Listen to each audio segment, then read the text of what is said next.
Tax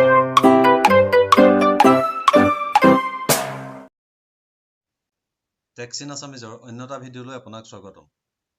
ইতিমধ্যে মই Microsoft ৱৰ্ডৰ বিষয়ে কেইবাটাও ভিডিঅ' প্ৰস্তুত কৰি আপোনালোকলৈ আগবঢ়াইছোঁ আৰু অনাগত দিনতো মই মাইক্ৰ'ছফ্ট ৱৰ্ডৰ বিষয়ে আন কিছুমান ভিডিঅ' নিশ্চয় প্ৰস্তুত কৰি আপোনালোকলৈ আগবঢ়াম। কিন্তু বৰ্তমান সময়ত অনাগত CBSE ক্লাছ 10ৰ যি বৰ্ড এক্সামৰ প্ৰতি লক্ষ্য ৰাখি যিসকল ছাত্ৰ ছাত্ৰীৰ ইনফৰমেশ্যন টেকন'লজি বিষয়টো আছে তেওঁলোকৰ সুবিধা হোৱাকৈ কেইটামান প্ৰেক্টিকেলৰ ভিডিঅ' প্ৰস্তুত কৰিবলৈ আগবাঢ়িছোঁ। গতিকে আজি প্ৰথম ভিডিঅ'টিত মই ইলেক্ট্ৰনিক স্প্ৰেডশ্বীটৰ কনচলিডেটিং ডাটা কিদৰে কৰিব পাৰি তাক দেখুৱাবলৈ চেষ্টা কৰিম। গতিকে ভিডিঅ'টি আৰম্ভ কৰাৰ আগতে আপোনালোকলৈ এটা বিশেষ অনুৰোধ, যদিহে আপোনালোকে বৰ্তমানলৈকে চেনেলটো ছাবস্ক্ৰাইব কৰা নাই তেনেহ'লে ছাবস্ক্ৰাইব কৰি ল'ব আৰু কাষত থকা বেল আইকনটো ক্লিক কৰি তাত থকা অল অপশ্যনটো চিলেক্ট কৰিব। এতিয়া আহক আজিৰ ভিডিঅ'টোলৈ আগবাঢ়ো। এতিয়া কনচলিডেটিং ডাটা বুজাবৰ বাবে মই প্ৰথমতে দুখন ৱৰ্কশ্বীট প্ৰস্তুত কৰি লৈছোঁ। প্ৰথম ৱৰ্কশ্বীটখনৰ নাম দিছোঁ মই টাৰ্ম 1, অৰ্থাৎ টাৰ্ম 1 পৰীক্ষাত প্ৰতিটো বিষয়তে প্ৰতিজন ছাত্ৰই কিমান নম্বৰ পাইছে তাত আমি ইনচাৰ্ট কৰি লৈছোঁ। ঠিক সেইদৰে টাৰ্ম 2 দ্বিতীয় এখন ৱৰ্কশ্বীট, সেইখন ৱৰ্কশ্বীটত টাৰ্ম 2 পৰীক্ষাত প্ৰতিজন ছাত্ৰই কিমান নম্বৰ পাইছে প্ৰতিটো বিষয়ত তাক ইনচাৰ্ট কৰি লৈছোঁ। গতিকে প্ৰথম পৰীক্ষাটোৰ মাৰ্কছ আমাৰ প্ৰথম ৱৰ্কশ্বীটত আছে আৰু দ্বিতীয় পৰীক্ষাটোৰ মাৰ্কছ আমাৰ দ্বিতীয় ৱৰ্কশ্বীটখনত আছে। এতিয়া আমি আৰু এখন ৱৰ্কশ্বীট, আমি থাৰ্ড যিখন ৱৰ্কশ্বীটখনৰ নামটো টোটেল দি লৈছোঁ মই।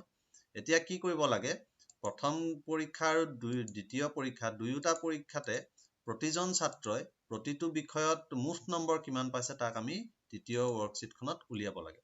অৰ্থাৎ টাৰ্ম 1 পৰীক্ষাত এতিয়া আমি দেখা পাইছোঁ অভিনৱ ছাত্ৰজনে ইংলিছত 85 পাইছে, টাৰ্ম 2ত পাইছে 84, মুঠতে কিমান পাইছে অভিনৱে ইংলিছত তাক আমি থাৰ্ড ৱৰ্কশ্বীটখনত উলিয়াব লাগে। গতিকে এই কামটো কৰিবৰ কাৰণে আমি কনচলিডেটিং ডাটা ব্যৱহাৰ কৰিব পাৰোঁ। এতিয়া কনচলিডেটিং ডাটা কৰিবৰ কাৰণে প্ৰথমতে মই ৱৰ্কশ্বীট 1খনে চিলেক্ট কৰি লৈছোঁ। তাৰপাছত আমি ডাটা মেনুত ক্লিক কৰিব লাগিব।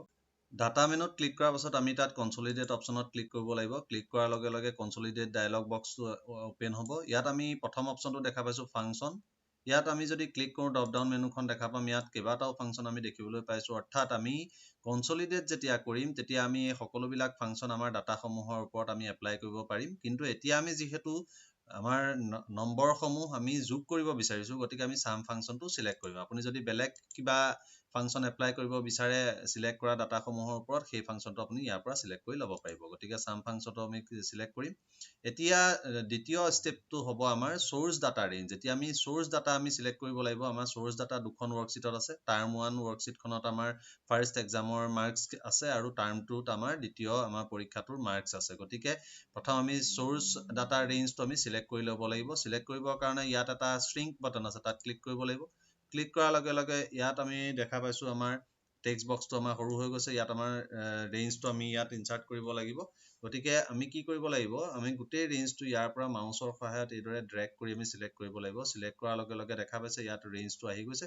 ইয়াৰ পাছত আমি পুনৰ শ্ৰিংক বাটনত আমি ক্লিক কৰি দিব লাগিব। ক্লিক কৰাৰ পাছত আমি এড অপশ্যনত ক্লিক কৰিব লাগিব।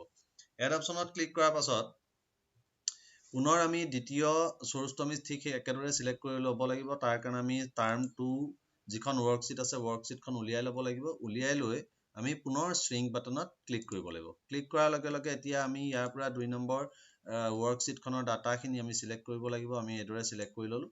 পুনৰ শ্ৰিংক বাটনত ক্লিক কৰিম। ক্লিক কৰি আমি এড বাটনত ক্লিক কৰিব লাগিব। এতিয়া আমি দেখা পাইছোঁ টাৰ্ম 1 ৱৰ্কশ্বীটৰ ৰেঞ্জটো আমাৰ আহিছে, টাৰ্ম 2 ৱৰ্কশ্বীটৰ ৰেঞ্জো আমাৰ আহিলে। গতিকে আমাৰ চ'ৰ্চ আমাৰ ডাটাখিনি চিলেক্ট হৈ গ'ল। এতিয়া আমি ৰিজাল্টটো কোনখন ৱৰ্কশ্বীটলৈ নিব বিচাৰোঁ তাক আমি চিলেক্ট কৰিব লাগিব, অৰ্থাৎ আমাৰ ডেষ্টিনেশ্যন চিলেক্ট কৰিব লাগিব। গতিকে আমি টোটেল ৱৰ্কশ্বীটখনলৈ নিব বিচাৰিছোঁ। গতিকে টোটেল ৱৰ্কশ্বীটখন চিলেক্ট কৰি ল'ব লাগিব। চিলেক্ট কৰাৰ পাছত ইয়াত কপি ৰিজাল্টটো অপশ্যনটো আছে, ইয়াতো ঠিক একেদৰে শ্ৰিংক বাটনত ক্লিক কৰিব লাগিব। ক্লিক কৰি যিটো চেলৰ পৰা আমি আৰম্ভ কৰিব বিচাৰিছোঁ সেই চেলটোত ক্লিক কৰিব লাগিব। ক্লিক কৰাৰ লগে লগে দেখা পাইছে টোটেল ৱৰ্কশ্বীটখন আহি গৈছে। এতিয়া পুনৰ শ্ৰিংক বাটনত ক্লিক কৰিব লাগিব। ক্লিক কৰি আমি অ'কে ক্লিক কৰি দিলে আমাৰ হৈ যাব। কিন্তু অ'কে ক্লিক কৰাৰ আগতে আৰু কেইটামান ষ্টেপ আমি ফ'ল' কৰিব লাগিব। তাৰ কাৰণে আমি প্ৰথমতে মোৰ অপশ্যনত ক্লিক কৰিম। মোৰ অপশ্যনত ক্লিক কৰাৰ লগে লগে ইয়াত কনচলিডেট বাই এটা অপশ্যন আছে। তাত ৰ' লেবেলছ আৰু কলম লেবেলছ আছে। গতিকে এই দুটা অপশ্যন আমি চেক কৰি দিম। যদিহে ৰ' লেবেল আৰু কলম লেবেল আমি চেক নকৰোঁ তেনেহ'লে আমাৰ এই যিকেইটা আমাৰ আমি নেম দেখা নাপাম, ঠিক সেইদৰে বিষয়কেইটাৰ নামো আমি দেখা নাপাম। গতিকে ৰো লেভেল যেতিয়া আমি সিলেক্ট কৰিম তেতিয়াহে আমাৰ এই নামসমূহ আহিব আৰু কলম লেভেল যেতিয়া আমি সিলেক্ট কৰিম তেতিয়া আমাৰ সাবজেক্ট নেমসমূহ আহিব লিংক টু সোৰ্স ডাটা অপচনটো কি কৰে মই তাক আপোনালোকক পিছত দেখুৱাই দিম এতিয়া প্ৰথমতে মই ইয়াক মই চেক নকৰো চেক নকৰাকৈ আমি ওকে অপচনত ক্লিক কৰিম ক্লিক কৰাৰ লগে লগে এতিয়া দেখা পাইছে যে টোটেল যিখন ওয়াৰ্কশীট টোটেল ওয়াৰ্কশীটত আমাৰ সকলো বিলাক মাৰ্কস আমাৰ এড হৈ আহিছে গতিকে প্ৰতিটো বিষয়তে প্ৰতিজন ছাত্ৰৰে মাৰ্কস আমাৰ যোগ হৈ আমি ইয়াত দেখা পাইছো গতিকে টাৰ্ম 1 আৰু টাৰ্ম 2 প্ৰতিটো বিষয়ত কিমান মাৰ্কস পাইছিল আপোনালোকে চাব পাৰে আৰু তাক যোগ কৰি পেলাই যেটো ৰিজাল্ট হৈছে তাক আমি টোটেল ওয়াৰ্কশীটখনত দেখা পাইছো এইদৰে আমি কনসলিডেটিং ডাটা ব্যৱহাৰ কৰি যিকোনো এটা ৰেঞ্জৰ পৰা আন এখন ওয়াৰ্কশীটলৈ বা আন এটা ৰেঞ্জলৈ আমি ডাটা কপি কৰিব পাৰো লগতে ডাটা সমূহৰ ওপৰত আমি বিভিন্ন ফাংচনো আমি এপ্লাই কৰিব পাৰি এতিয়া লিংক টু সোৰ্স ডাটা অপচনটোৰ কি কাম তাক মই দেখুৱাই দিব বিচাৰিছো লিংক টু সোৰ্স ডাটা ইতিমধ্যে মই দেখুৱাইছিলো যে মই তাক চেক কৰা নাছিলো মোৰ অপচনত যদি চাও তেনেহলে link to source data check বক্সটো বৰ্তমানলৈকে মই সিলেক্ট কৰা নাই গতিকে এতিয়া যদি আমি যিকোনো এজন ছাত্ৰৰ যিকোনো এটা বিষয়ৰ এটা মাৰ্কস যদি আমি আপডেট কৰো ধৰি ললো টাৰ্ম 1ত ধ্ৰুৱই পাইছিলে আইটিত 45 আৰু টাৰ্ম 2ত পাইছিলে 39 আৰু তেওঁৰ মুখ নম্বৰ আছিল 84 এতিয়া যদি মই ধ্ৰুৱৰ আইটি মাৰ্ক 39 পৰা 50 কৰো টাৰ্ম 2 এক্সামত তেনেহলে এন্টাৰ প্ৰেছ কৰাৰ লগে লগে টোটেল মাৰ্কটো মোৰ চেঞ্জ হ'ব লাগিছিল কিন্তু চেঞ্জ নাই হোৱা 84 হৈ আছে গতিকে 45 প্লাস 50 95 ইয়াত হ'ব লাগিছিলে কিন্তু আপডেট নহল এতিয়া পুনৰ মই 39 কৰি দিও 39 এতিয়া মই যদি ডাটা অপচনত গৈ কনসলিডেট মোৰ লিংক টু সোৰ্স ডাটা অপচনটো যদি মই চেক কৰি দিও চেক কৰি ওকে ক্লিক কৰাৰ লগে লগে এতিয়া যদি মই টাৰ্ম 2 লৈ গৈ 39 টো মই যদি চেঞ্জ কৰি 50 কৰি দিও 50 কৰি এন্টাৰ প্ৰেছ কৰাৰ লগে লগে তেতিয়া আমি টোটেল মাৰ্ক যদি চাও টোটেল মাৰ্কটো মোৰ চেঞ্জ হৈছে গতিকে